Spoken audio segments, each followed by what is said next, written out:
새벽 1시, 딸아이가 제 문 앞에 쓰러졌습니다. 아이의 눈은 멍들었고 입술은 터져 있었습니다. 흐느끼며 딸이 고백했습니다. 내 남편이 그 여자 때문에 날 때렸어. 저는 말없이 딸을 안았습니다. 아이를 집 안으로 부축해 드린 후 저는 말없이 경찰 제복을 입고 총알을 챙겼습니다. 그리고 변호사에게 전화를 걸었습니다. 지금 계획을 시작하세요. 당신이 여기 와주셔서 기쁩니다. 이 영상을 보고 계시다면 좋아요를 누르고 채널을 구독해주세요. 그리고 댓글로 제 복수 이야기를 어디서 듣고 계신지 알려주세요. 제 이야기가 얼마나 멀리 퍼졌는지 알고 싶습니다. 길고 지친 근무가 끝난 후 저는 막 TV를 끄고 소파에 쓰러져 반쯤 눈을 감고 있었습니다. 이 도시에서 경찰로 일하는 것이 항상 생사를 오가는 일은 아니었습니다. 하지만 그날은 시내 소주방에서 싸움을 말려야 했고 새벽까지 보고서를 작성해야 했습니다. 몸이 청은망은이었습니다. 그저 깊이 잠들고 싶었습니다. 밖에서는 개 짖는 소리와 오토바이 소리가 뒤섞여 동네 아이들이 질주하고 있었습니다. 이미 새벽 1시였지만 이 아파트 단지는 잠들기를 거부했습니다. 늘 그렇듯 녀석들이 구석에서 담배나 피우며 맥주 몇 잔 마시고 있겠지라고 생각했습니다. 머리를 좀 쉬게 하려고 소음을 무시하려 애쓰며 눈을 감았습니다. 그때 갑자기 문을 다급하게 두드리는 소리가 들렸고 너무 커서 깜짝 놀라 뛰어올랐습니다.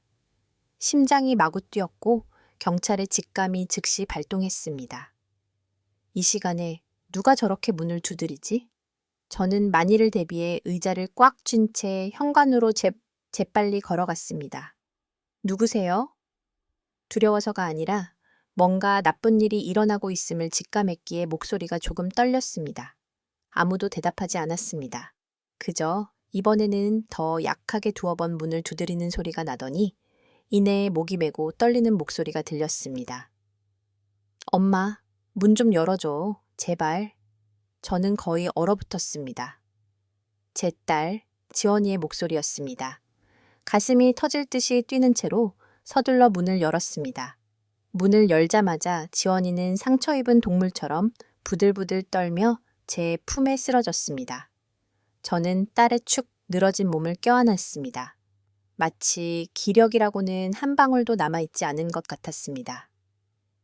지원아, 무슨 일이야, 얘야? 제 목소리가 갈라졌습니다. 현관의 노란 불빛이 아이의 얼굴을 비추었고 저는 제가 본 광경에 얼어붙었습니다. 입술은 터져 입가에 피가 말라붙어 있었고 보라색으로 부어오른 왼쪽 눈은 거의 뜨지 못했습니다. 아이는 마치 고통을 감추려는 듯 두 손으로 배를 움켜쥐고 있었습니다. 내 남편이 그가 날 때렸어. 그 여자 때문에. 지원이가 흐느끼기 전에 목이 메인 목소리로 속삭였습니다. 피가 끓어오르는 것을 느꼈지만 동시에 가슴이 무너져 내렸습니다. 제 목숨보다 더 사랑하며 키운 내 딸이 제 앞에서 산산조각이 나 있었습니다. 저는 아이를 안으로 부축했습니다. 소파에 눕히고는 젖은 수건과 구급상자를 가지러 부엌으로 달려갔습니다.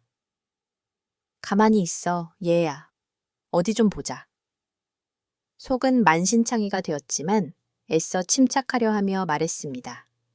조심스럽게 딸의 입술에서 피를 닦아냈지만 피는 계속 배어 나왔습니다.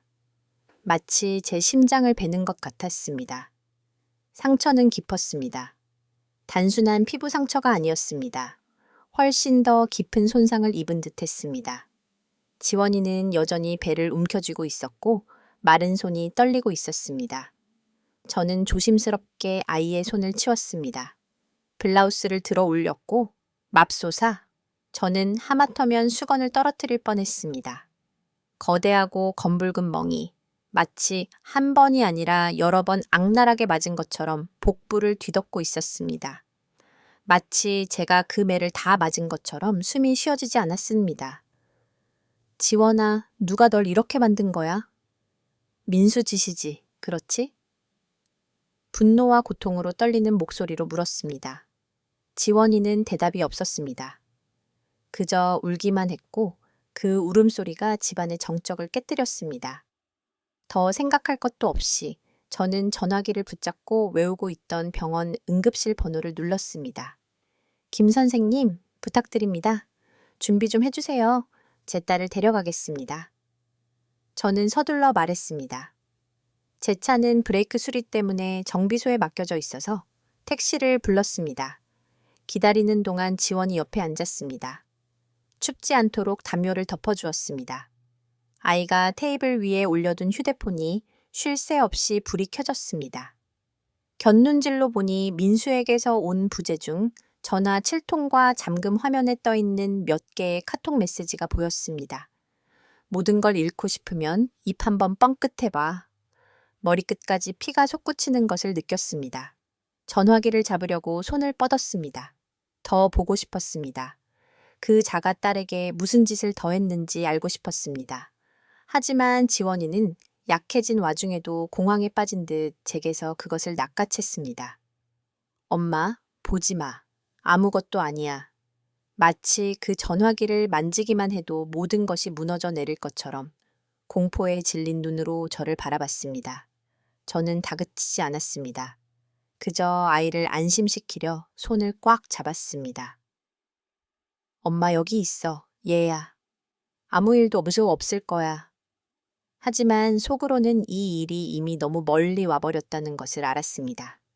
택시가 도착했을 때 저는 지원이를 부축해 태웠습니다. 한 팔로는 아이를 지탱하고 다른 한 팔로는 가방을 어설프게 들었습니다.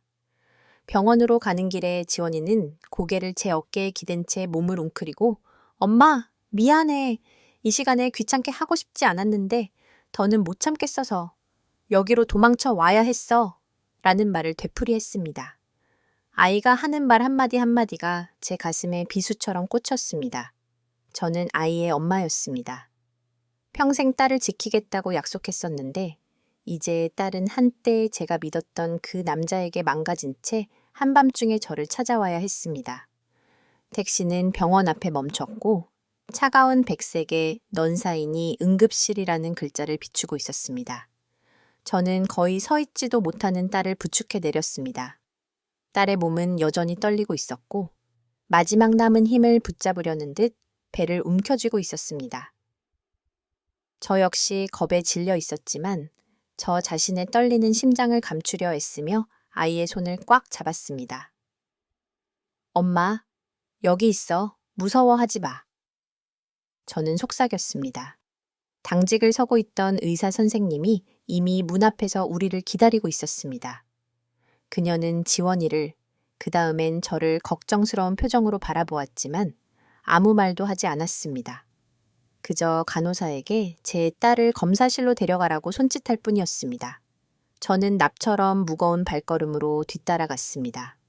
간호사가 지원이의 얇은 재킷을 벗겼을 때 저는 숨이 멎을 뻔했습니다. 얼굴의 멍 자국 외에도 어깨와 손목이 잔인한 흔적들로 뒤덮여 있었습니다. 보라색과 붉은색의 멍 자국들이 마치 말없는 고발장 같았습니다. 저는 타오르는 분노를 억누르며 테이블 가장자리를 붙잡고 미동도 없이 서 있었습니다. 이 개자식이 너한테 무슨 짓을 한 거니?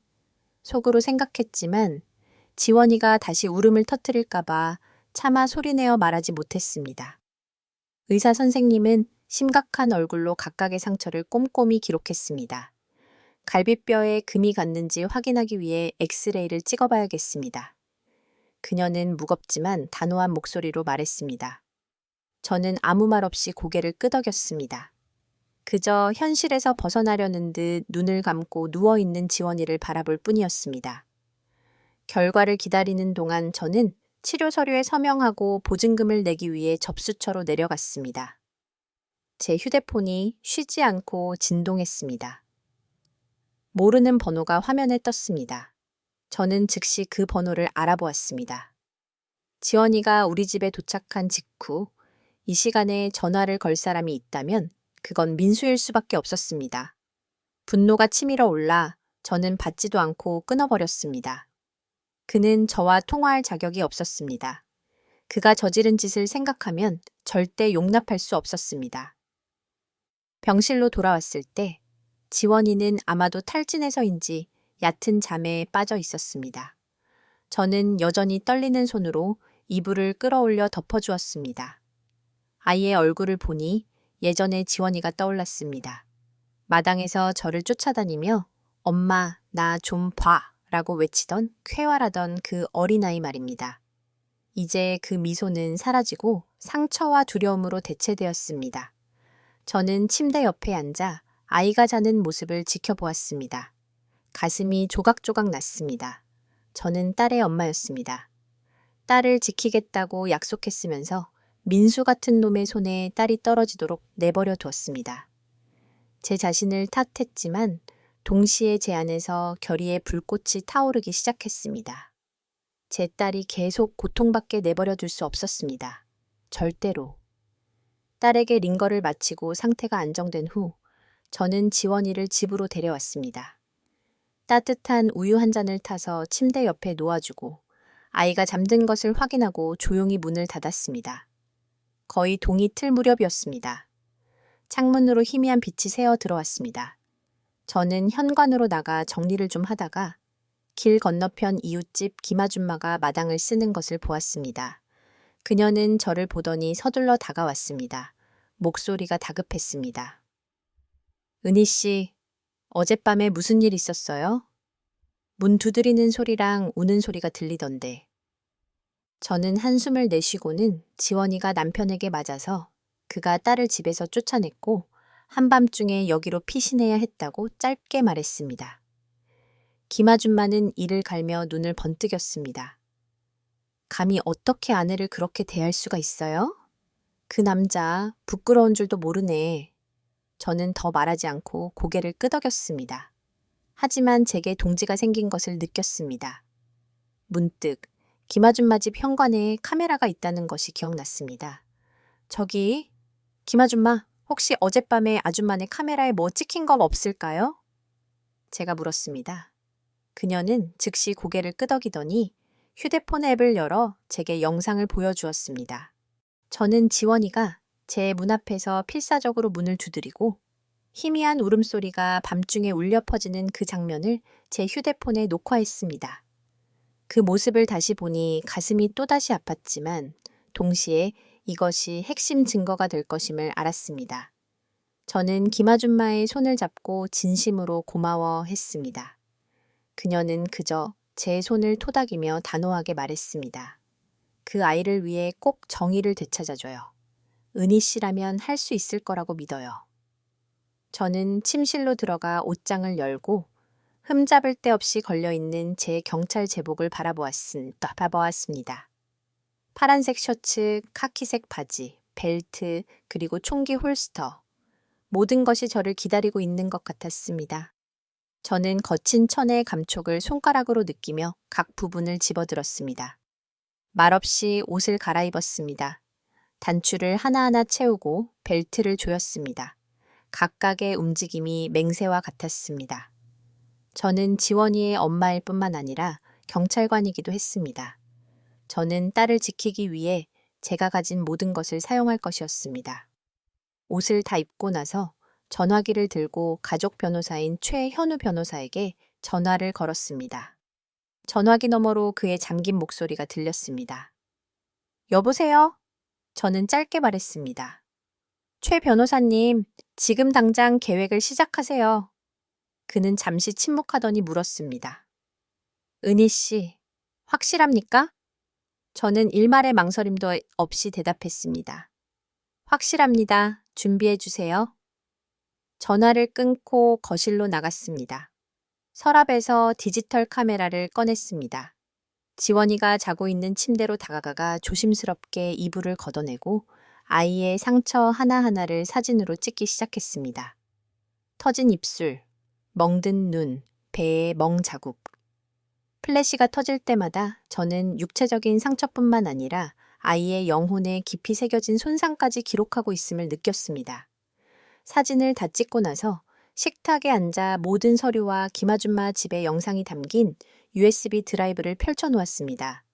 드라이브를 노트북에 연결하고 모든 것을 조심스럽게 백업했습니다. 거기에 앉아 화면이 밝아지는 것을 보며 저는 그 순간부터 되돌아갈 길이 없다는 것을 알았습니다. 저는 단지 지원이를 위한 것이 아니라 제가 수호하겠다고 맹세한 정의를 위한 전쟁에 들어선 것이었습니다. 기마준 만에 카메라 영상을 백업하고 나니 시계는 아침 8시를 가리키고 있었습니다. 지원이는 여전히 침대에서 깊이 잠들어 있었습니다. 얼굴은 부어 있었고 입술은 바싹 말라 갈라져 마치 꿈속에서도 고통에서 벗어나지 못하는 듯 했습니다. 저는 조용히 부엌으로 들어가 삼계탕 한 그릇을 끓였습니다. 파와 약자의 냄새가 공기 중에 퍼졌습니다. 저는 쟁반을 들고 아이의 침대로 가 부드럽게 깨웠습니다. 아이는 지친 눈빛으로 눈을 떴고 경찰 제복을 입은 저를 보고 놀랐습니다. 엄마, 아이가 중얼거리더니 고개를 저었습니다. 입맛 없어. 저는 최대한 다정한 목소리로 아이 곁에 앉았습니다. 강해져서 앞으로 나아가려면 먹어야 해. 지원이는 눈물이 고인 눈으로 저를 바라보더니 마지못해 숟가락을 들어 힘들게 삼켰습니다. 그런 아이를 보니 가슴이 미어졌습니다. 불과 몇 년 전만 해도 지원이는 항상 웃으며 집안을 기쁨으로 가득 채우던 빛나는 젊은 여성이었습니다. 이제 아이는 여기에 과거의 그림자만 남긴 채 부서져 있었습니다. 저는 아이를 병원에 다시 데려가 검사를 받기로 했습니다. 배에 든 멍이 걱정되었습니다. 응급실에서 담당 의사가 심각한 얼굴로 하지만 별말 없이 우리를 맞이했습니다. 그녀는 내부 출혈이 없는지 확인하기 위해 CT 촬영을 지시했습니다. 결과를 기다리는 동안 저는 대기실에 앉아 노트북을 꺼내 USB 드라이브를 연결했습니다. 화면에 영상이 나타났습니다. 새벽 1시 2분, 지원이가 저희 집 현관에서 필사적으로 문을 두드리고 마이크를 통해 아이의 희미한 울음소리가 울려 퍼졌습니다. 그 모습을 보니 마치 그날 밤을 다시 겪는 것처럼 가슴이 또다시 아팠습니다. 저는 영상을 외장 하드 드라이브에 복사하고 모든 세부 사항에 주의를 기울이며 비밀번호를 걸었습니다. 제가 하고 있는 일이 단지 지원이를 보호하기 위한 것만이 아니라 민수를 상대로 한 증거의 벽을 쌓는 일임을 알았습니다. 바로 그때 지원이의 휴대폰이 울렸습니다. 화면에 민수라는 이름이 떴습니다. 심장이 멈추는 것 같았습니다. 저는 지원이가 반응하기도 전에 전화기를 낚아채 즉시 전원을 껐습니다. 지원이가 겁에 질린 채 저를 바라봤습니다. 엄마, 내가 말했다는 걸 알면 날 가만두지 않을 거야. 그의 이름만 언급되어도 마치 어둠 속으로 빠져드는 것처럼 아이의 목소리가 떨렸습니다. 저는 아이를 진정시키려 손을 꽉 잡았습니다. 엄마 여기 있어. 얘야. 아무 일도 없을 거라질 거야. 하지만 더는 말하지 않았습니다. 그저 말없이 시계만 바라보았습니다. 거의 오전적 10시였습니다. 저는 지원이의 휴대폰에서 유심칩을 빼고 준비해둔 다른 유심칩을 끼웠습니다. 그가 딸을 찾길 원치 않았습니다. 그가 딸을 다시 위협할 기회를 주지 않길 바랐습니다. 몇 분 후 CT 촬영 결과가 나왔고 다행히 내부 출혈은 없지만 여러 군데 심각한 연조직 타박상을 입었다는 것이 확인되었습니다. 저는 안도의 한숨을 내쉬었지만 안도감은 잠시뿐이었습니다. 지원 이 몸의 상처는 아물겠지만 영혼의 상처는 훨씬 더 많은 시간이 필요하다는 것을 알았습니다. 저는 아이를 집으로 데려와 최현우 변호사에게 전화했습니다. 진료 기록과 이웃집 카메라 영상 확보했습니다. 저는 단도직입적으로 말했습니다. 그는 증거를 수집하기 위해 오후에 사무실에서 만나기로 약속했습니다. 그러는 동안 김아줌마가 아직 따뜻한 닭곰탕 한 솥을 들고 찾아왔습니다. 이건 지원이가 기운차리라고 가져왔어요. 그녀가 따뜻한 목소리로 말했습니다. 증인이 필요하면 나한테 말해요. 저는 그녀의 진심 어린 지지를 느끼며 바라보았고 마음이 조금 더 강해지는 것을 느꼈습니다. 오후에 지원이는 쉬려고 했지만 악몽을 꾸며 놀라 깨어나곤 했습니다. 저는 아이 곁에 앉아 진정시키려 했지만 아이는 두려움에 차서 횡설수설했습니다. 민수가 날 밀쳤어. 그리고 수빈이는 구석에서 날 비웃고 있었어. 그 말을 듣자 머리끝까지 피가 솟구치는 것을 느꼈습니다. 수빈이가 누구야? 분노로 떨리는 목소리로 물었습니다. 지원이는 약한 목소리로 수빈이가 민수의 내연녀이며 그녀가 뻔뻔스럽게 자신들의 집에 여러 번 찾아와 과시하며 민수가 자신에게 화풀이하도록 부추겼다고 말했습니다. 딸의 이야기는 제 가슴에 박힌 칼과 같았습니다. 저는 민수와 같은 식탁에서 밥을 먹었습니다. 그가 제 딸을 돌봐줄 점잖은 사람이라고 생각했었습니다. 그런데 이제 보니 그는 딸을 속였을 뿐만 아니라 다른 여자가 자기 집에서 딸을 모욕하도록 내버려 둔 것이었습니다. 침대 옆에 앉아 저는 휴대폰을 꺼내 정확한 시간을 보여주기 위해 시계와 함께 지원이의 손목에 있는 멍 자국을 클로즈업해서 찍었습니다. 사진을 찍을 때마다 저는 육체적인 상처뿐만 아니라 제 딸이 짊어진 고통까지 기록하고 있음을 느꼈습니다. 이 사진들이 증거가 될 것임을 알았지만 동시에 제가 딸을 지키기 위해 무엇을 해야 하는지를 상기시켜 주는 것이기도 했습니다. 오후에 저는 제가 수집한 모든 증거가 담긴 서류 가방을 들고 지원이를 최 변호사 사무실로 데려갔습니다. 그는 가방을 열어 모든 것을 테이블 위에 펼쳐 놓았습니다. 상처 사진들, 진료 기록, 그리고 USB에 담긴 영상. 최 변호사는 고개를 끄덕이며 단호한 목소리로 말했습니다. 이 정도면 아주 확실한 기반이 됩니다. 이제 우리는 공개적인 불륜만 증명하면 그는 빠져나갈 구멍이 없을 겁니다. 저는 제 다음 단계가 무엇인지 완벽하게 인지한 채 핸드백 손잡이를 꽉 쥐었습니다. 저는 더 이상 슬픔에 잠긴 엄마가 아니었습니다. 저는 경찰이었고 민수가 대가를 치르게 하기 위해 제가 가진 모든 것을 사용할 것이었습니다. 그날 밤 저는 지원이를 저희 집으로 데려가지 않았습니다. 민수가 딸을 찾을 수 있는 곳에 있길 원치 않았습니다. 대신 저는 믿을 수 있는 이웃인 김아줌마의 집에 딸을 맡겼습니다. 그녀는 딸이 하룻밤 묵을 수 있도록 문을 열어주었고 딸을 잘 돌보겠다고 약속했습니다. 무거운 마음으로 혼자 집으로 돌아왔습니다. 저는 경찰 제복을 벗고 낡은 재킷과 청바지로 갈아입었습니다. 증거를 찾는 경관이 아니라 평범한 사람처럼 보이려고 애썼습니다. 서랍에서 디지털 카메라를 꺼내 배터리와 메모리 카드를 확인하고 제 낡은 차를 타고 나섰습니다. 타이어가 구를 때마다 저는 이것이 단지 지원이를 위한 것이 아니라 제가 수호하겠다고 맹세한 정의를 위한 전쟁에 들어서고 있음을 상기했습니다.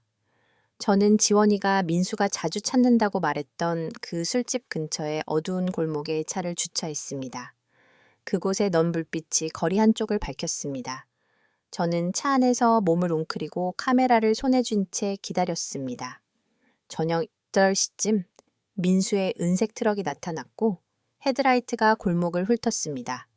심장이 마구 뛰었지만 저는 침착함을 유지하며 카메라를 켰습니다. 준비 완료. 몇 분 후 한 여자가 모퉁이에서 나왔습니다. 그녀는 딱 붙는 빨간 드레스를 입고 있었습니다. 입술은 짙은 색으로 칠해져 있었고 손에는 담배를 들고 있었습니다. 그녀는 도발적인 자신감으로 걸었습니다. 저는 즉시 그녀를 알아보았습니다. 지원이가 말했던 민수의 내연녀, 제 딸을 고통스럽게 한 그 여자, 수빈이었습니다. 민수는 시동을 끄고 내려서 수빈이를 위해 문을 열어주고는 익숙하게 그녀의 허리에 팔을 둘렀습니다. 그를 보자 피가 끓어오르는 것을 느꼈습니다. 저희 집에서 밥을 먹었던 저를 장모님이라고 불렀던 그가 제 딸이 멍투성이로 침대에 누워있는 동안 다른 여자를 껴안고 있었습니다. 저는 사진을 연달아 찍었습니다. 술집의 넌 불빛이 그들의 얼굴을 선명하게 비추었습니다. 각각의 사진이 비수처럼 꽂혔지만 동시에 제가 그를 가면을 벗기기 위해 맞추고 있는 퍼즐의 또 다른 조각이었습니다. 저는 그들을 멀리서 뒤쫓았고 그들은 깜빡이는 붉은 불빛 간판이 있는 작은 모텔로 향했습니다.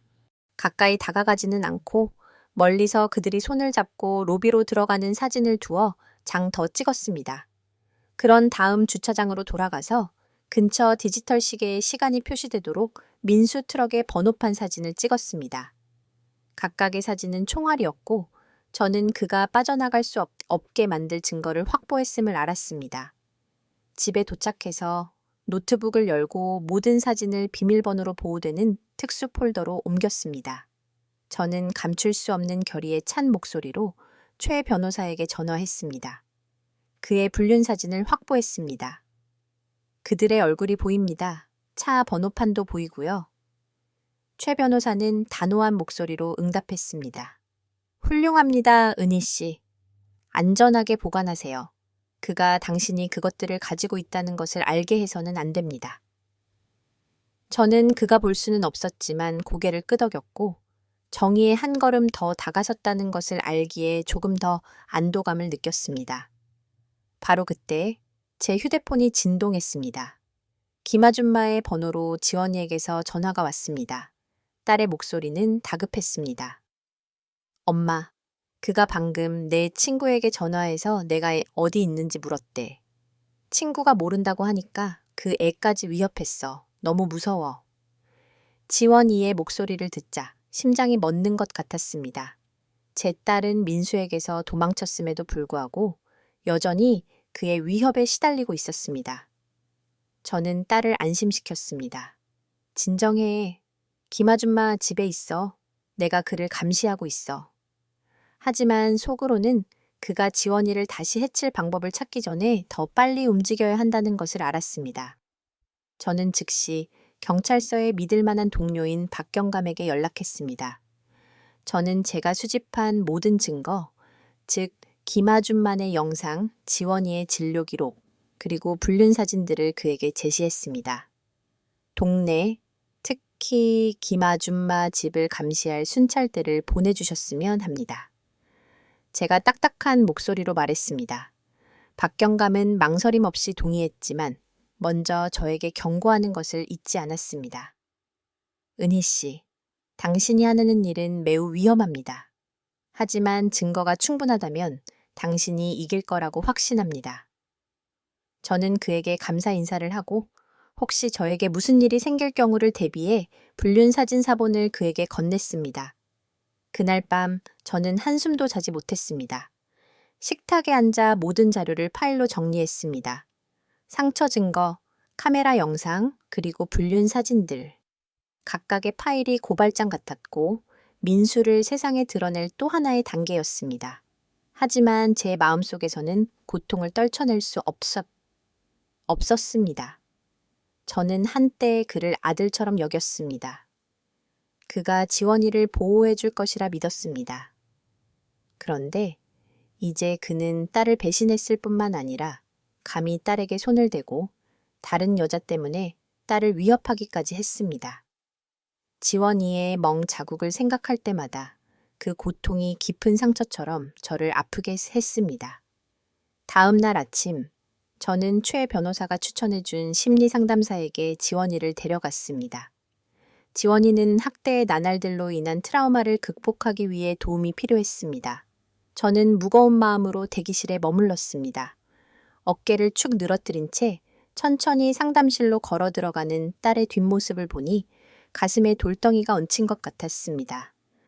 강한 엄마, 강인한 경찰이라고 생각했던 저는 제가 믿었던 그 남자로부터 딸을 지켜내지 못했습니다. 지원이의 멍든 얼굴을 기억할 때마다 그 고통이 깊은 상처처럼 저를 아프게 했습니다. 거기에 앉아 있는데 휴대폰이 진동했습니다. 이전에 몇 번 업무상 만난 적이 있던 등기소의 이 과장이었습니다. 그의 목소리는 무겁고 조금 다급했습니다. 은희 씨, 전화로 길게 얘기하긴 좀 그렇습니다만 방금 토지 이전 서류에서 은희 씨와 따님 이름을 봤습니다. 뭔가 이상합니다. 시간 되시면 한번 들르셔야겠습니다. 저는 무슨 말인지 이해하지 못한 채 미간을 찌푸렸습니다. 지원이와 저는 어떤 이전 서류 작업도 한 적이 없었습니다. 하지만 불길한 예감에 저는 즉시 자리에서 일어났습니다. 저는 상담사에게 나중에 지원이를 데리러 오겠다고 말했습니다. 등기소에 도착하자 이 과장은 저를 자신의 사무실로 들어오라고 손짓했습니다. 그는 미간을 찌푸린 채 파일을 열었습니다. 여기 좀 이상한 게 있습니다. 이 땅이 지난주에 수빈이라는 사람에게 이전되었습니다. 그런데 저한테 확인 전화를 안 주셔서 이상하다고 생각했죠. 저는 얼어붙었습니다. 피가 차갑게 식는 것을 느꼈습니다. 그럴 리가요? 제 목소리가 막혔습니다. 지원이나 저나 아무 서명도 하지 않았습니다. 이 과장은 고개를 저으며 제게 서류를 건넸습니다. 여기 은희 씨와 따님 이름으로 된 서명이 있습니다. 그리고 거래는 이미 등기되었습니다. 저는 서류를 받아들었고 우리 것과는 전혀 닮지 않은 떨리는 서명을 보았습니다. 저는 즉시 물었습니다. 누가 이 서류들을 제출했습니까? 이 과장이 낮은 목소리로 대답했습니다. 직원 말이 사위인 민수 씨였다고 합니다. 장모님이 바쁘셔서 대신 처리해달라고 부탁했다고 하더군요. 그 말을 듣자 피가 끓어오르는 것을 느꼈습니다. 민수는 지원이를 때리고 바람을 피웠을 뿐만 아니라 감히 우리 서명을 위조해서 제 아버지의 유산이자 우리 가족이 몇 년간 가꿔온 그 땅을 훔치려 한 것이었습니다. 저는 침착함을 유지하려 애쓰며 이 과장에게 서류 사본을 요청했습니다. 그가 한숨을 쉬었습니다. 여기 내부자 중 누군가가 분명 그를 도왔을 겁니다. 떠나기 전에 그가 속삭였습니다. 은희 씨, 이거 위험한 일입니다. 제가 말했다는 걸 사무실 아무도 모르게 조심하세요. 저는 고개를 끄덕이고 그에게 감사하며 그를 배신하지 않겠다고 약속했습니다. 하지만 속으로는 살얼음판을 걷는 기분이었습니다.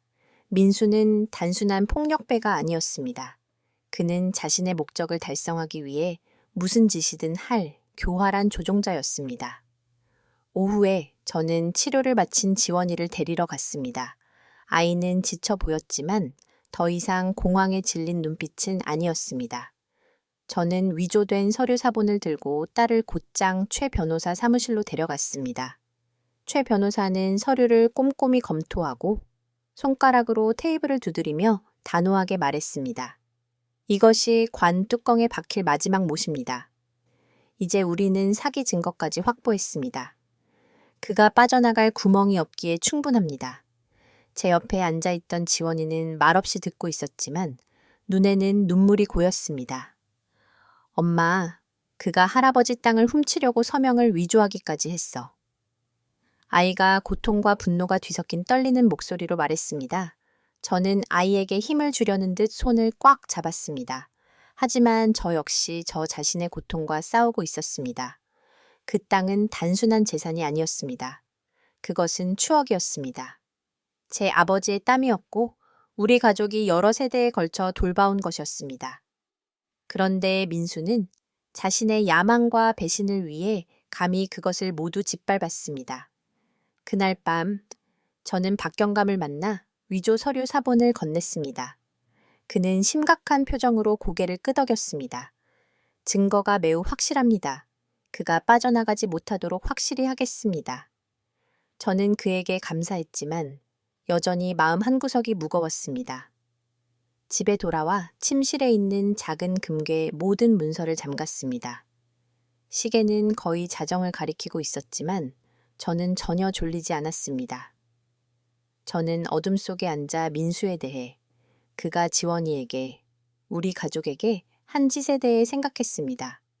마치 느린 불길 같은 그 고통이 저를 태우는 동시에 저를 움직이게 했습니다. 저는 이제 그와 직접 맞서야 할 때가 왔음을 알았습니다. 다른 선택지는 없었습니다. 토요일 아침, 저는 지원이를 그 순간 가장 안전한 곳인 김아줌마의 집에 맡겼습니다. 박경감이 밖에 사람을 배치해 감시하고 있었고 딸이 보호받을 것임을 알았지만 제 마음은 편치 않았습니다. 저는 낡은 재킷과 청바지 같은 사복을 입었습니다. 하지만 가방에는 제가 세심하게 준비한 증거가 담긴 파일을 숨겼습니다. 지원이의 상처 사진, 이웃집 카메라 영상, 병원 진단서, 그리고 위조된 토지 서류, 사본. 저는 제 낡은 차를 몰고 민수가 사업을 하고 동네에서 자신의 힘을 과시하던 그의 전당포로 향했습니다. 타이어가 구를 때마다 이것이 단순한 방문이 아니라 피할 수 없는 대결임을 상기했습니다. 전당포는 열려 있었습니다. 기계 기름 냄새와 담배 연기가 제 얼굴을 덮쳤습니다. 민수의 부하 2명이 선반에 물건을 정리하다가 제가 들어가자 저를 곁눈질했습니다. 그중 하나가 비웃으며 말했습니다. 이것 봐, 장모님 오셨네. 저는 그들을 무시하고 민수가 앉아있는 안쪽 사무실로 직행했습니다. 그는 나무 책상 위에 원화지폐 다발을 쌓아두고 돈을 세고 있었습니다. 그는 고개를 들고 가식적인 미소를 지었습니다. 웬일이십니까, 경찰 장모님? 사위 방문할 시간이 있으실 만큼 한가하신가 봅니다. 그의 목소리에는 비아냥거림이 가득했지만 저는 신경 쓰지 않았습니다. 저는 말다툼이나 잡담을 하러 온 것이 아니었습니다. 저는 그의 책상 위에 파일을 올려놓았습니다. 각 페이지가 고발장과 같았습니다. 지원 2의 멍든 사진, 이른 새벽달의 울음소리가 담긴 김아줌마의 카메라, 영상, 아이의 부상을 상세히 기술한 병원 진단서, 그리고 그가 감히 저와 지원이를 대신해 서명한 위조 서류 사본. 민수는 그것들을 힐끗 보았습니다. 그의 얼굴이 순간 변했지만 그는 금세 경멸적인 미소로 그것을 감추며 자신만만한 태도를 되찾았습니다. 그래서 이 종이 쪼가리들로 어쩌시겠다. 나한테는 당신보다 더 좋은 변호사들이 있어. 저는 그의 눈을 똑바로 쳐다보며 차가운 목소리로 말했습니다. 너와 말다툼하러 지겨운 거 아니야. 누가 옳은지 보고 싶으면 법정에서 보자. 그는 마치 제 자존심을 건드린 것처럼 벌떡 일어섰고 억눌린 목소리로 말했습니다. 감히 누가 날 건드려? 이 동네에서 누가 감히 나한테 맞서겠어? 저는 움찔하지 않았습니다. 저는 그의 오만한 눈을 똑바로 바라보았습니다. 내가 할 거야. 모든 사람이 널 두려워한다고 생각하지 마. 입구에 있던 2 남자가 다가오려 했지만 저는 재킷 주머니에 손을 넣어 경찰 신분증을 드러냈습니다. 그들은 그 자리에 얼어붙었고 시선을 피했습니다. 민수는 얼굴이 붉어져 테이블을 세게 내리치며 거의 소리 질렀습니다. 당신 딸은 약해 빠졌어. 훈육이 필요했다고. 그리고 그 배지가 항상 당신을 구해줄 거라 생각하지 마. 그 말을 듣자 피가 끓어오르는 것을 느꼈습니다. 그가 감히 제 목숨보다 더 사랑하는 내 딸 지원이가 훈육이 필요했다고 말했습니다. 그가 감히 지원이가 고통 속에서 도망쳐야 했던 그 밤의 멍 자국들을 정당화했습니다. 저는 그에게 소리치고 싶었습니다. 그에게 달려들어 목을 조르고 싶었습니다. 하지만 저는 참았습니다. 대답하지 않았습니다. 그저 말없이 파일을 챙겨 가방에 넣고 돌아서서 나왔습니다. 떠나기 전에 저는 뒤돌아서서 단호하게 말했습니다. 분명히 말해두는데 지금부터 게임의 법칙은 바뀌었어. 네가 누군가를 훈육하는 게 아니라 법이 널 훈육하게 될 거야. 민수가 제 등 뒤에 대고 소리쳤습니다. 그 문을 나가면 당신은 더 이상 내 장모가 아니야. 나중에 내가 지독하게 굴어도 불평하지 말라고.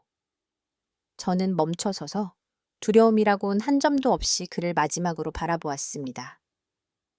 그래, 그럼 지금부터 넌 더 이상 내 딸의 남편이 아닌 걸로 하지. 저는 거리로 나왔고 흙먼지 날리는 비포장도로에서 바람이 불었습니다. 차에 타자마자 최 변호사에게 전화했습니다. 소송을 제기할 때입니다.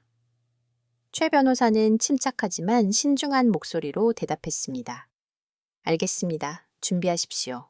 그가 가진 모든 것을 동원해 반격해 올 겁니다. 저는 그가 볼 수 없음에도 고개를 끄덕였습니다.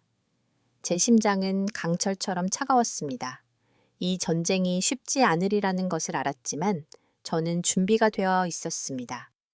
전당포에서 민수와 팽팽한 대치를 벌인 지 며칠 후 동네에 소문이 불길처럼 퍼지기 시작했습니다. 이른 아침 저는 평소처럼 행동하려 애쓰며 채소를 사러 시장에 갔지만 속삭이는 소리들이 귓가에 들려왔습니다. 모퉁이 좌판에 2 아주머니가 속삭이고 있었습니다. 그 지원이가 아마 다 꾸며낸 걸 거야. 남편한테 말대꾸를 많이 해서 맞은 거래. 제가 그들 앞을 지나가자 그들은 입을 다물었지만 마치 제가 문제를 일으킨 장본인인 것처럼 그들의 시선이 저를 따라왔습니다. 옆 다방에서는 한 노인이 커피를 홀짝이며 고개를 저었습니다. 은희가 이제 자기 배지 이용해서 사위를 망치려 드네. 그 말을 듣자 가슴에 비수가 꽂히는 것 같았습니다. 매일 아침 저에게 인사하고 지원이가 어렸을 때 미소 지어주던 이 사람들이 이제는 너무나 쉽게 민수의 거짓말을 믿었습니다. 저는 고개를 숙이고 눈에 눈물이 고이는 것을 보이지 않으려 걸음을 재촉했습니다. 정우의 최 변호사가 저를 사무실로 불렀습니다. 그는 제 앞에 서류 더미를 놓으며 무거운 목소리로 말했습니다. 민수가 방금 서울에서 온 변호사를 고용했습니다. 맞고소를 제기했어요. 지원 씨가 돈을 뜯어내기 위해 모든 것을 꾸며냈고 당신은 경찰로서 직권을 남용하고 있다고 주장합니다. 저는 소송장을 받아들었습니다. 아직 마르지 않은 파란 잉크로 된 변호사의 서명이 보였습니다. 서류에 적힌 단어들은 마치 우리가 나쁜 사람들이고 민수의 인생을 망치려 드는 사람들인 양, 지원이와 저를 직접적으로 비난하고 있었습니다. 제 옆에 앉아있던 지원이는 얼굴이 창백해지더니 떨리는 목소리로 말했습니다. 엄마, 그가 날 거짓말쟁이로 만들려 해. 그런 아이를 보니 심장이 멎는 것 같았습니다. 제 착한 딸 지원이는 이제 몸에 멍 자국뿐만 아니라 한때 사랑했던 남자의 중상모략까지 견뎌야 했습니다. 저는 아이에게 힘을 주려는 듯 손을 꽉 잡았습니다. 하지만 속으로는 형언할 수 없는 고통을 느꼈습니다. 제가 태어나고 자란 이 동네가 우리 편이 되어줄 것이라 생각했습니다. 하지만 이제는 온 세상이 우리에게 등을 돌리는 것 같았습니다. 오후에 저는 지원이를 김아줌마의 집에 데려다 주었습니다. 골목을 지날 때 민수의 부하 2명이 거기 서서 담배를 피우며 우리를 빤히 쳐다보는 것을 보았습니다. 그중 하나가 턱을 치켜들며 비꼬는 투로 말했습니다. 조심하시오. 여기 사람들은 당신들보다 민수 말을 더 믿으니까. 저는 대답하지 않았습니다. 그저 지원이의 손을 꽉 잡고 집 안으로 들여보냈습니다. 하지만 그 말들은 제 심장에 던져진 돌멩이 같았고 저를 그 어느 때보다 더 외롭게 만들었습니다. 저는 즉시 박경감에게 전화해 그 위협에 대해 알렸습니다. 그는 밤에 순찰을 강화하겠다고 약속했지만 그의 목소리에도 걱정이 묻어났습니다. 은희 씨, 조심해요. 그 자가 상황을 뒤집기 위해 모든 수단을 다 쓰고 있어요. 저는 고개를 끄덕이고 감사 인사를 했지만 속으로는 제가 매우 위험한 길을 걷고 있음을 알았습니다. 그날 밤 저는 저녁거리를 사러 동네 슈퍼에 갔습니다. 오랫동안 알고 지낸 주인이 저를 구석으로 데려가 속삭였습니다. 은희 씨, 조심해. 사람들이 온통 당신이 사위 땅을 빼앗으려고 모든 걸 꾸며냈다고 말하고 다녀. 그 말을 듣자 등골이 오싹해졌습니다. 제 이웃이었던 함께 이야기를 나눴던 사람들이 이제는 제가 사기꾼이라고 믿었습니다. 저는 그녀에게 고맙다고 하고 웃으려 애썼지만 가게를 나오면서 세상이 무너지는 것 같았습니다. 집에 돌아왔을 때 문틈으로 표시 없는 봉투가 끼워져 있는 것을 발견했습니다. 안에는 휘갈겨 쓴 쪽지가 들어 있었습니다. 입 다물어. 그렇지 않으면 딸을 잃는다. 저는 쪽지를 집어들었습니다. 손이 떨렸지만 두려움 때문은 아니었습니다. 저는 분노했습니다. 민수가 감히 제 딸을 위협했다는 것에 분노했습니다. 제 주변 사람들이 너무나 쉽게 조종당했다는 것에 분노했습니다. 저는 그를 가면을 벗길 또 다른 조각이 될 것임을 알기에 조심스럽게 그 쪽지를 증거 파일에 철했습니다. 늦은 밤 저는 최 변호사와 그의 사무실에서 긴급회의를 가졌습니다. 그는 협박 쪽지를 보고는 살짝 고개를 끄덕였습니다. 좋습니다. 그가 더럽게 놀수록 더 얽혀들 뿐입니다. 하지만 여론이 그의 편입니다. 상황을 바꿀 강력한 한 방이 필요합니다. 그리고 그렇게 할 수 있는 유일한 사람은 수빈이뿐입니다. 최 변호사가 수빈이를 언급하는 것을 듣자 저는 어둠 속에서 작은 희망의 빛이 켜지는 것을 느꼈습니다. 민수의 내연녀, 수빈이가 상황을 역전시킬 열쇠가 될 수 있었습니다. 하지만 동시에 그녀를 우리 편으로 데려오는 것이 쉽지 않으리라는 것을 알았습니다. 저는 사무실의 희미한 불빛 아래 서서 지원이에 대해, 아이의 몸에 난 멍에 대해, 우리를 질식시키는 거짓말들에 대해 생각했습니다. 마치 느린 불길 같은 그 고통이 저를 태우는 동시에 저를 움직이게 했습니다. 저는 민수가 이기게 내버려 두지 않을 것이었습니다. 그의 거짓말이 진실을 가리도록 내버려 두지 않을 것이었습니다.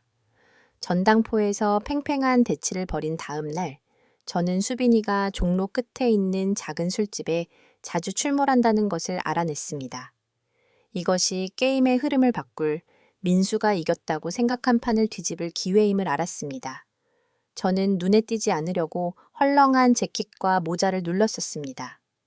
가게에 들어서자 트로트 음악이 시끄럽게 울려 퍼졌습니다. 담배 연기가 자욱했고 맥주와 소주 냄새가 뒤섞여 있었습니다. 저는 어두운 구석 테이블을 골라 앉았고 문 쪽을 주시했습니다. 알아보는 사람이 있길 원치 않았습니다. 수빈이와 이야기하기 전에 민수의 부하 중 누구라도 저를 보길 원치 않았습니다. 밤 10시쯤 그녀가 나타났습니다. 짧고 딱 붙는 원피스를 입고 입술은 짙은 붉은색으로 칠해져 있었고 손에는 칵테일을 들고 있었습니다. 그녀는 억지로 꾸민 듯한 자신감으로 걸었습니다. 저는 그녀를 바라보며 분노와 연민이 뒤섞인 감정을 느꼈습니다. 이 여자는 제 딸의 고통에 일조한 여자였습니다. 하지만 동시에 그녀 역시 민수의 게임에 이용된 말에 불과하다는 것을 알았습니다. 저는 심호흡을 하고 일어나 그녀 맞은편에 앉았습니다. 수빈이가 방어적인 목소리로 눈썹을 치켜 세웠습니다. 누구세요? 저는 즉시 대답하지 않고 그저 테이블 위에 봉투 하나를 말없이 올려놓았습니다. 안에는 민수가 꾸민 위조된 토지 서류, 사본과 함께 누적된 빚과 압류 위험으로 가득 찬 수빈이의 은행 내역서가 들어 있었습니다. 저는 그녀의 눈을 똑바로 쳐다보며 날카롭게 말했습니다.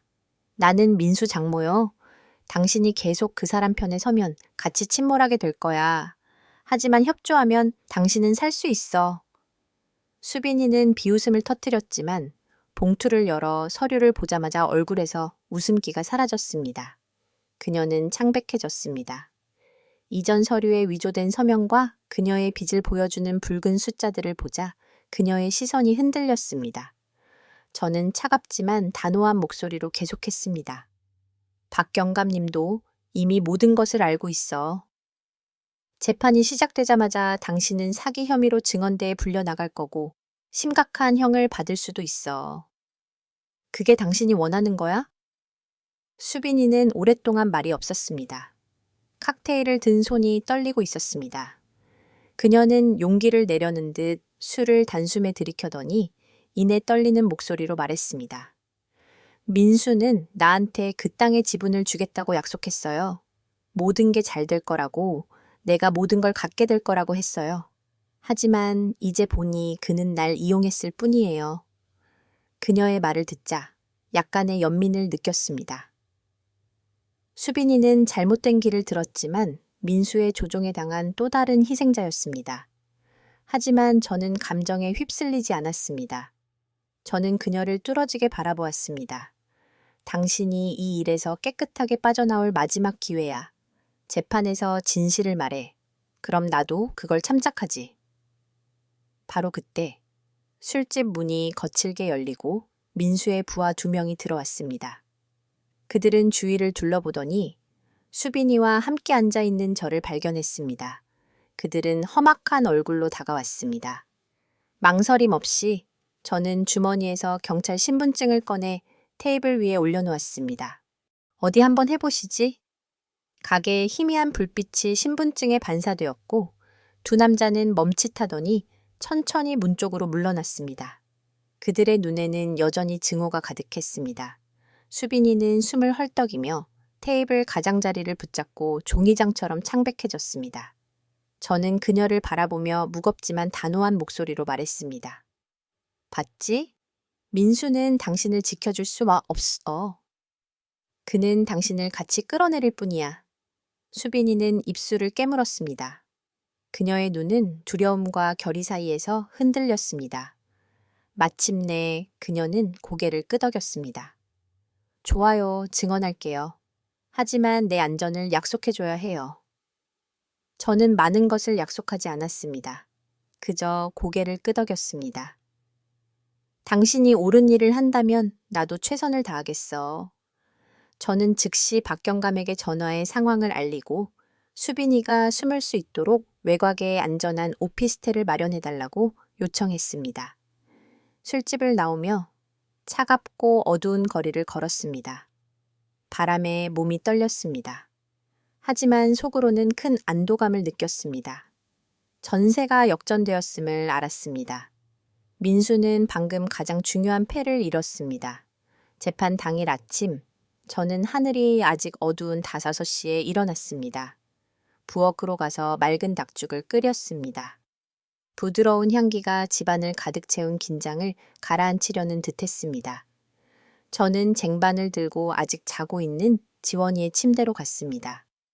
여전히 얼굴이 조금 붓고 입술이 마른 아이를 보니 가슴이 미어졌습니다. 저는 얘야, 뭐 좀 먹어. 힘내야지. 라고 속삭이며 아이를 부드럽게 깨웠습니다. 지원이는 지친 눈빛으로 눈을 떴지만 고개를 끄덕이고는 천천히 몸을 일으켰습니다. 저는 아이가 길고 옅은 파란색 원피스를 입는 것을 돕고 아직 보이는 멍 자국을 가리기 위해 목에 얇은 스카프를 둘러주었습니다. 머리를 매만져주며 부드럽게 말했습니다. 더 이상 고개 숙일 필요 없어. 지원이는 눈물이 고인 눈으로 저를 바라봤지만 아무 말도 하지 않았습니다. 그저 안전함을 느끼는 유일한 방법인 듯 제 손을 잡을 뿐이었습니다. 집 밖에는 박경감이 이미 순찰차와 함께 우리를 기다리고 있었습니다. 그는 고개 숙여 인사했습니다. 그의 표정은 심각했지만 따뜻했습니다. 호위 인력을 배치했습니다, 은혜 씨. 오늘은 모든 게 잘 될 겁니다. 라고 그가 말했습니다. 저는 혼자가 아님을 알기에 약간의 안도감을 느끼며 그에게 감사했습니다. 법원으로 가는 길에 광장에 모여 속삭이는 동네 사람들을 보았습니다. 어떤 이들은 호기심으로 우리를 바라보았고 어떤 이들은 지지하듯 살짝 고개를 끄덕였지만 불신에 차 고개를 젓는 사람들도 있었습니다. 민수가 퍼뜨린 소문은 여전히 공기 중에 떠다녔고 저는 오늘의 싸움이 단지 그에 맞서는 것뿐만 아니라 진실을 되찾기 위한 싸움임을 알았습니다. 법원 입구에 도착했을 때 민수가 보였습니다. 그는 흠잡을 데 없는 정장을 입고 서 있었고 얼굴은 붉게 상기되었으며 시선은 칼처럼 날카로웠습니다. 그의 옆에 있던 변호사는 침착해 보였지만 그 역시 긴장하고 있음을 알았습니다. 수빈이도 거기에 있었습니다. 민수에게서 멀찍이 떨어져 팔짱을 낀 채 먼 곳을 바라보고 있었습니다. 그녀를 보자 제가 술집에서 그녀를 설득해 편을 바꾸게 했던 그 밤이 떠올랐고 한 줄기 희망을 느꼈습니다. 하지만 오늘이 쉽지 않으리라는 것을 알았습니다.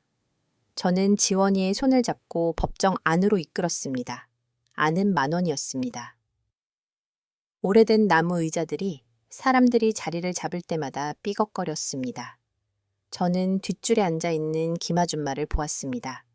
그녀는 마치 항상 우리를 지지하며 그곳에 있을 것이라는 듯 격려의 의미로 제게 고개를 끄덕였습니다. 판사님이 들어서자 방청석의 모든 사람이 일어섰습니다. 공기가 무겁게 느껴졌습니다. 유일한 소리는 마치 이 방의 심장박동처럼 윙윙거리는 천장 선풍기 소리뿐이었습니다. 최현우 변호사가 변론을 시작했습니다. 그의 목소리는 깊고 자신감이 넘쳤습니다. 그는 사건을 설명했습니다. 각각의 증거가 법정 앞에 제시되었습니다.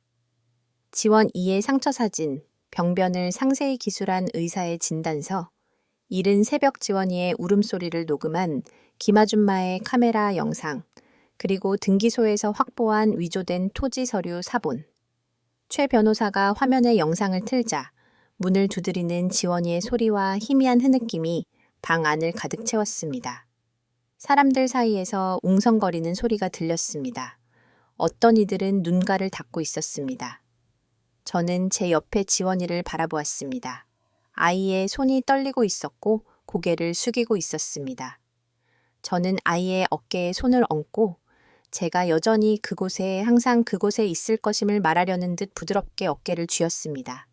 민수 측 변호사가 반박하기 위해 일어섰습니다. 그의 목소리는 날카로웠습니다. 지원 씨는 제 의뢰인에게 돈을 뜯어내기 위해 모든 것을 꾸며냈습니다. 은희 씨는 경찰로서의 직권을 남용하여 협박하고 중상모략했습니다. 그 말들은 제 가슴에 박힌 비수와 같았습니다. 저는 벌떡 일어나 그가 거짓말을 하고 있다고 지원이의 멍은 조작이 아니라고 소리치고 싶었습니다. 하지만 최 변호사가 제게 진정하라는 신호를 보냈습니다. 그는 민수의 협박 메시지를 제시했고 그것은 대형 화면에 선명하게 보였습니다. 대체되고 싶지 않으면 입 다물어. 법정은 조용해졌습니다. 지원이는 고개를 숙였습니다. 아이의 손이 더 심하게 떨렸고 저는 아이가 공포 속에서 살았던 그 한 달을 기억하고 있음을 알았습니다. 저는 제 힘을 조금이라도 나눠주려는 듯 아이의 어깨를 꽉 쥐었습니다.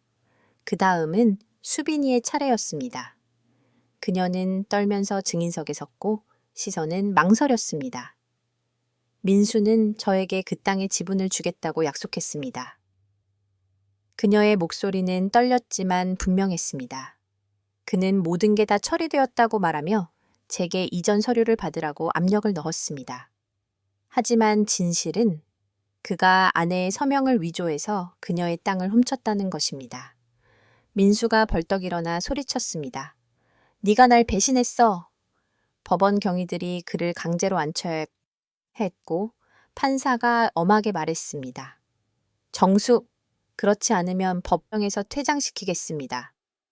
수빈이는 고개를 숙였지만 계속 증언했습니다. 그녀의 말 한마디 한마디가 민수의 거짓말을 산산조각 내는 망치와 같았습니다. 그녀를 보자 약간의 안도감을 느꼈지만 가슴속의 고통은 어쩔 수 없었습니다. 수빈이는 지원이 고통의 일부였지만 이제는 진실의 편에 서기로 선택했습니다. 제 차례가 되었을 때 저는 증인석에 서서 법정 앞에서 선서했습니다. 저는 사람들을 똑바로 바라보며 확고한 목소리로 말했습니다. 저는 경찰관입니다. 하지만 오늘 저는 엄마로서 이 자리에 섰습니다. 저는 그 누구도, 심지어 제 사위라 할지라도 제 딸을 파괴하고 법을 조롱하는 것을 용납하지 않을 것입니다. 저는 눈의 한 점의 두려움도 없이 민수를 가리켰습니다. 저 남자는 남편이 아닙니다. 아버지가 아닙니다. 그는 단지 학대자이자 거짓말쟁이일 뿐입니다. 방청석 전체가 웅성거렸습니다. 민수를 믿었던 사람들 중 일부가 혼란스러운 듯 서로를 쳐다보았습니다. 저는 김아줌마의 시선을 보았습니다. 그녀는 마치 제가 옳은 일을 했다고 말하는 듯 고개를 끄덕였습니다. 마침내 판사님이 판결문을 읽기 위해 일어섰습니다. 그의 목소리는 무겁고 또렷했지만 저는 모든 단어를 다 듣지는 못했습니다. 저는 그가 지원이에 대한 접근 금지 명령을 내리고 민수의 모든 자산을 동결하며 토지 이전을 무효화하고 사기 및 가정폭력 범죄를 조사하기 위해 사건을 지방검찰청으로 이송했다는 것만 알았습니다. 웅성거리는 소리가 법정을 가득 채웠습니다. 민수는 의자에 주저앉았고 얼굴은 창백해졌으며 마치 모든 힘이 사라진 것 같았습니다. 그의 변호사는 안경을 벗어 땀을 닦으며 침묵을 지켰습니다. 저는 지원이의 손을 잡고 그곳을 빠져나왔습니다. 한낮의 태양이 법원 계단 위로 밝게 빛났고 저는 사람들이 은희가 이겼어, 정의가 이겼어 라고 속삭이는 소리를 들었습니다. 하지만 속으로 저는 이 승리가 지원이가 겪은 상처를 지우지 못한다는 것을 알았습니다. 저는 단지 오늘부터 아이가 다시 미소를 찾기 시작할 수 있기를 바랄 뿐이었습니다. 재판이 있던 날 오후 판사님이 판결문 낭독을 마쳤을 때 법정은 웅성거림으로 폭발했습니다. 저는 그의 말을 하나하나 다 듣지는 못했지만 민수가 의자에 주저앉고 얼굴이 창백해지는 것을 보았을 때 우리가 이겼다는 것을 알았습니다. 판결은 지원이에 대한 접근 금지 명령을 내리고 민수의 자산을 동결하며 사기성 토지 이전을 무효화하고 가정폭력 및 사기 범죄를 조사하기 위해 사건을 지방검찰청으로 이송했습니다. 제가 지원이의 손을 잡고 법원을 나왔을 때 한낮의 태양이 계단 위에 빛나고 있었고 저는 사람들이 은희가 이겼어, 정의가 이겼어 라고 속삭이는 소리를 들었습니다. 하지만 속으로는 승리감을 느끼지 못했습니다. 그저 어깨를 짓누르던 무게가 덜어진 듯한 안도감만 느꼈습니다. 하지만 고통은 여전히 그곳에 완전히 아물지 않을 흉터처럼 남아 있었습니다. 그날 오후 경찰이 민수를 체포하기 위해 그의 전당포로 갔습니다. 사람들은 그 광경을 보기 위해 거리에 몰려들었습니다. 어떤 이들은 그에게 야유를 보냈고 어떤 이들은 그의 얼굴에 대고 욕설을 퍼부었습니다. 저는 그곳에 없었습니다. 하지만 다음 날 아침 지역신문이 폭력 및 토지 사기 혐의로 전당포 주인 체포라는 헤드라인 아래 수의를 입고 수갑을 찬 민수의 사진을 실었을 때 저는 이상한 기분을 느꼈습니다. 기쁨이 아니었습니다. 일종의 해방감이었습니다. 제 식탁에 앉았던 저를 장모님이라고 불렀던 그가 이제 자신이 저지른 일에 대한 대가를 치르고 있었습니다. 하지만 그 감정은 금세 슬픔으로 바뀌었습니다. 저는 그를 믿었습니다. 그가 지원이를 돌봐줄 것이라 생각했습니다. 가족 같은 사람에게 배신당한 고통이 느린 불길처럼 여전히 제 안에서 타올랐습니다. 수빈이는 재판 며칠 후 동네에서 사라졌습니다. 그녀가 다시 시작하기 위해 일자리를 찾으러 부산으로 갔다는 소문이 돌았습니다. 저는 그녀를 비난하지 않았습니다. 그녀는 지원이 고통의 일부였지만 결국에는 진실을 선택했습니다. 개장수들이라 자칭하던 민수의 부하 2명도 증인 협박 혐의로 체포되었습니다. 동네는 갑자기 더 평온해진 것 같았습니다. 더 이상 증오에 찬 시선이나 암묵적인 위협은 없었습니다. 하지만 저는 민수가 지원이와 저에게 남긴 상처가 그렇게 쉽게 사라지지 않을 것임을 알았습니다. 지원이는 저와 완전히 함께 살게 되었습니다. 처음 며칠 동안 아이는 거의 잠을 자지 못했습니다. 밤마다 땀에 젖어 놀라 깨어나 엄마, 그가 와 라고 소리쳤습니다. 그럴 때마다 저는 아이 곁에 앉아 손을 잡고 속삭였습니다. 괜찮아, 얘야. 이젠 안전해. 하지만 지원이를 보면서 저 역시 저 자신의 고통 앞에서 침묵했던 몇 년 전의 제 모습을 보았습니다. 저는 한 주도 거르지 않고 딸을 심리 상담사에게 데려갔습니다. 상담사는 인내심을 가지고 지원이의 이야기를 들어주었고 아이가 악몽에 맞설 수 있도록 한 걸음씩 도왔습니다. 몇 주 후 저는 변화를 느끼기 시작했습니다. 지원이는 더 이상 외출할 때 얼굴을 가리지 않았습니다. 시장을 걸을 때 더 이상 고개를 숙이지 않았습니다. 어느 날 오후 저는 부엌에서 딸이 김치찌개를 끓이는 것을 발견했습니다. 그리고 두부를 썰면서 부드럽게 노래를 흥얼거리고 있었습니다. 바람처럼 부드러운 그 노래 소리에 제 눈에는 눈물이 고였습니다. 제 딸이 노래하는 것을 들은 지가 너무나 오래되었습니다. 마치 집안에 다시 햇살이 들어오기 시작하는 것 같았습니다. 동네 사람들도 태도를 바꾸기 시작했습니다. 의심했던 민수의 소문을 믿었던 이웃들이 이제 저에게 인사했습니다. 어떤 이들은 미안한 목소리로 사과하러 다가왔습니다. 은희 씨, 우리가 진실을 몰랐어요. 저는 원망 없이 그저 고개를 끄덕였습니다. 민수의 거짓말이 설득력이 있었고 모든 사람이 그 같은 사람에게 맞설 용기를 가진 것은 아니라는 것을 이해했습니다. 김아줌마가 따뜻한 떡 한 접시를 들고 방문했고 지원이를 꽉 안아주었습니다. 네가 그 시절 네 엄마보다 더 강하게 이겨냈구나. 그들이 함께 웃는 모습을 보니 암울했던 날들에도 불구하고 사람들의 친절함이 여전히 존재한다는 듯 마음이 따뜻해졌습니다. 저는 경찰서에서 계속 제 일을 했습니다.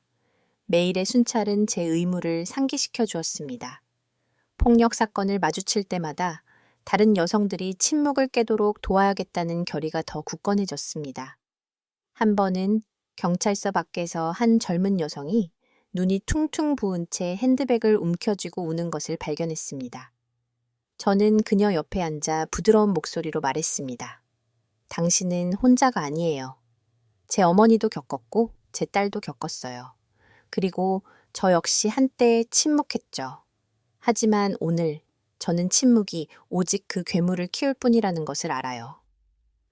여자는 저를 바라보았습니다. 눈물은 여전히 흘러내렸지만 그녀의 눈에는 새로운 빛이 어렸습니다.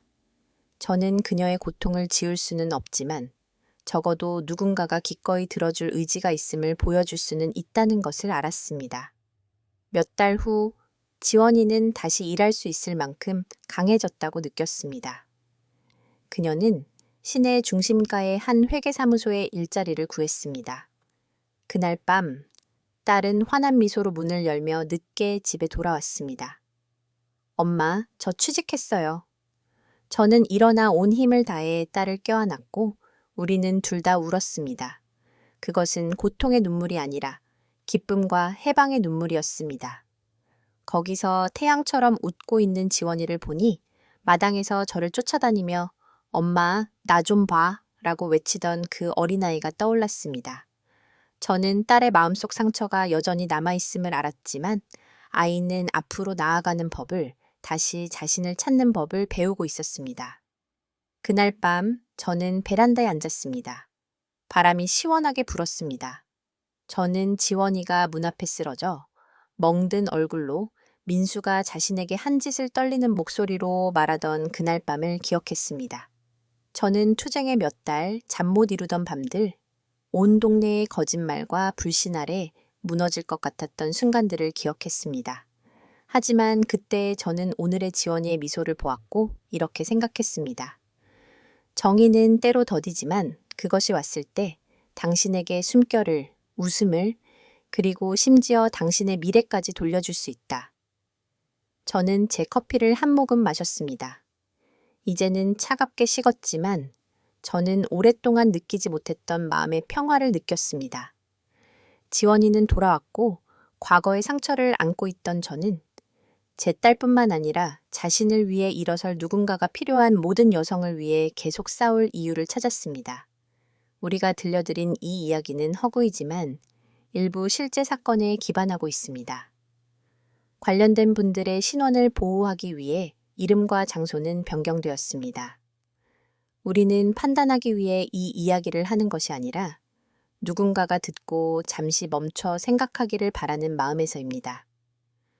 얼마나 많은 어머니들이 자신의 집 안에서 말없이 고통받고 있을까요? 저는 진심으로 궁금합니다. 만약 당신이 제 입장이었다면 어떻게 하시겠습니까? 평화를 지키기 위해 침묵을 선택하시겠습니까? 아니면 당신의 목소리를 되찾기 위해 모든 것에 맞설 용기를 내시겠습니까? 여러분의 생각이 궁금합니다. 왜냐하면 모든 이야기는 다른 누군가의 길을 밝힐 수 있는 촛불이기 때문입니다. 하느님은 언제나 축복하시며 저는 용기가 우리를 더 나은 날로 이끈다고 굳게 믿습니다. 한편 마지막 화면에는 채널에서 가장 사랑받는 이야기 2편을 남겨두겠습니다. 분명 여러분을 놀라게 할 것입니다. 끝까지 함께 해주셔서 감사합니다.